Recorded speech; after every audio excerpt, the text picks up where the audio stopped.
보험을 껐다 켰다 하는 서비스가 곧 출시됩니다. 왜냐고요? 금융당국이 혁신금융 서비스를 몇 개 지정했기 때문입니다.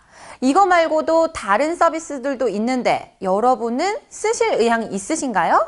과연 소비자들에게 먹힐까요? 금융당국이 지난주에 금융혁신 서비스 9개를 지정했습니다. 이달부터 발효된 금융혁신 지원 특별법에 따른 금융규제박스의 첫 번째 수혜를 입는 서비스들이죠. 금융규제 샌드박스란 이 샌드박스를 먼저 생각하면 되는데요. 우리말로 모래통, 모래놀이터를 말하죠. 아이들이 노는 모래놀이터처럼 규제가 없는 환경을 만들어주고 아이디어를 마음껏 발휘하라는 거죠. 신기술 분야에서 새로운 제품, 새로운 서비스를 내놓을 때 일정 기간 동안 규제를 면제 또는 유예해주는 제도입니다. 그러니까 이번에 새롭게 지정된 혁신금융 서비스 9개는 이 규제 샌드박스 내에서 새롭게 아이디어를 내고 서비스를 출시하고 시범 사업을 하는 거죠. 그리고 문제가 있으면 사후에 보완하거나 규제를 풀거나 규제를 완화하는 거죠. 우선 은행업권에서는 국민은행이 이 은행 창구에서 알뜰폰을 파는 서비스를 내놨습니다. 첫 통신, 금융, 융합 서비스라는 점에서 새롭죠. 이 은행 창구에서 계좌를 개설하듯이 알뜰폰을 가입하고 요금제 할인도 받는 원스톱 서비스를 하겠다는 건데요. 하지만 재고 때문에 대리점처럼 바로 알뜰폰에 가입하고 이 알뜰폰을 가져갈 수는 없습니다.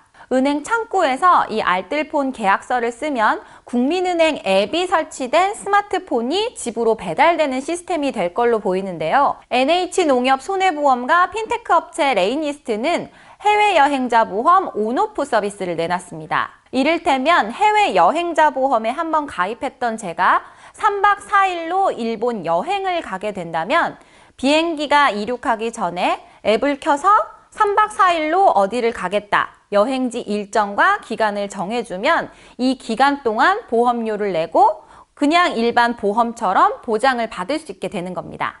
신한카드는 이 자사의 앱을 통해서 신용카드를 기반으로 축의금 등 소액을 송금할 수 있는 서비스를 내놓을 예정이고요. BC카드는 푸드트럭이나 노점상에서도 QR코드로 결제를 하면 카드 결제가 가능할 수 있는 서비스를 내놓는다는 계획입니다. 그런데 소비자가 이용하는 측면에서는 사실 카카오페이랑 상당히 비슷하잖아요. 앱을 켜서 소액을 송금할 수 있는 부분이라든지 오프라인 매장에서도 QR코드만 보여주면 결제할 수 있다는 점에서 말이죠. 하지만 시스템에서 약간 다릅니다. 카카오페이는 계좌 대 계좌로 이체가 가능한 것이고요. 이 신한카드나 BC카드는 신용카드 기반으로 결제 서비스를 내놓는다는 계획입니다. 즉, 후불 결제라는 거죠. 루트에너지라는 스타트업 기업이 내놓은 서비스는 지역 갈등을 금융투자로 풀어내는 아이디어가 돋보이는 서비스입니다. 태양광이나 풍력발전소 등 신재생 에너지 발전소를 건립할 때 주민들의 반발이 심하잖아요.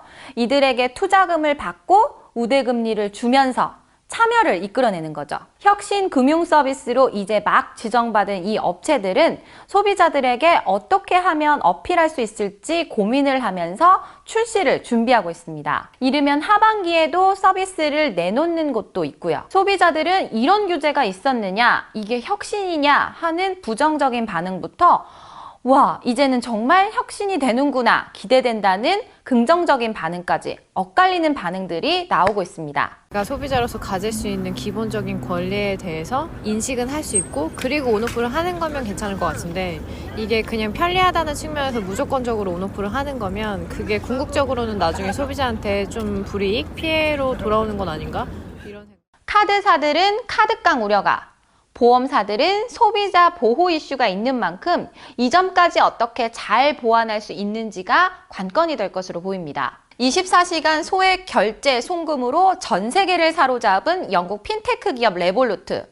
기업 가치가 1조 원이 되기까지 걸린 시간은 단 3년이라고 합니다. 과연 우리도 한국판 레볼루트가 나올 수 있을까요?